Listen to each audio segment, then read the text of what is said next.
Salut à toutes et à tous, bienvenue dans cette nouvelle vidéo. Donc aujourd'hui, vidéo un produit, 3 créations. Donc comme vous pouvez le voir, il y a 3 petites cartes juste ici et donc elles ont été réalisées grâce à ce set de dies. Donc c'est un dies de la marque Vassal Creative.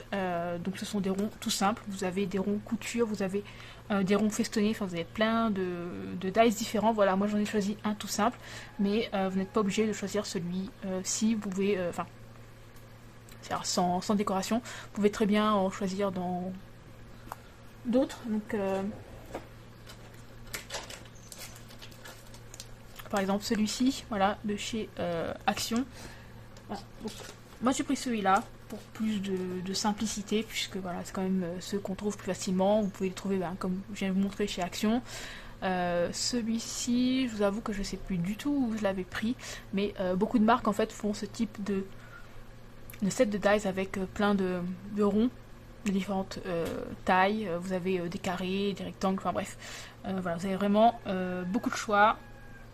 J'en ai qui viennent de chez Wish et qui m'ont coûté 1€ le lot, donc voilà, il n'y a pas besoin d'avoir forcément celui de la marque Vassal Creative, pas forcément un tout simple, vous pouvez simplement utiliser ceux que vous avez ou facilement en trouver sur le net. Voilà. Et donc le premier projet, comme vous avez pu le voir, il s'agit de 3 petites cartes. Donc je vais vous montrer ça d'un peu plus près. Voilà. Hop. Réalisé avec la collection Say Yes de chez F Deco.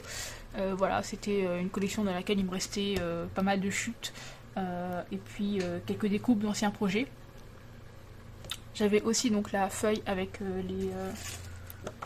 les die cuts à découper, donc celle-là n'était pas du tout découpée, j'ai juste utilisé ceux qui sont manquants en fait pour ces projets-là. Je ne les avais pas utilisés avant. Et tout ce qui est découpe ici et les petites fleurs, voilà, les feuilles, etc. Ce sont en fait des découpes faites lors d'un précédent projet. Donc normalement au mois de juin je crois, vous avez dû voir, au mois de juillet pardon. Au mois de juillet, vous avez dû voir 3 projets avec des embellissements en résine. Et donc, vu que c'était des projets assez gros, on va dire, surtout les derniers, j'ai fait énormément de découpes d'avance. Et du coup, il m'en reste beaucoup. Voilà, par exemple, il me restait tout ça.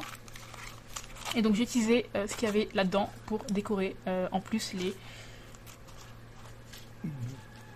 les cartes. Voilà, donc ça me permet d'utiliser donc des chutes de papier et des découpes qui étaient déjà faites et que je n'avais pas utilisé jusqu'à maintenant. Donc voilà pour cette petite présentation. Je vous laisse tout de suite avec le tutoriel de ces 3 petites cartes. Pour une fois, je pense que je vous mettrai le tutoriel en temps réel. Voilà, peut-être pas accéléré puisque ça n'est pas très long à faire. Hormis si vous devez faire toutes les découpes, mais bon voilà, si comme moi vous utilisez des chutes et des découpes déjà faites d'autres projets, ça ne vous prendra pas très longtemps. Voilà, je voudrais essayer comme ça puisque la vidéo n'est pas très longue plutôt que de vous la mettre en accéléré. Donc je vais voir ça au montage et moi je vous dis à bientôt, bye bye.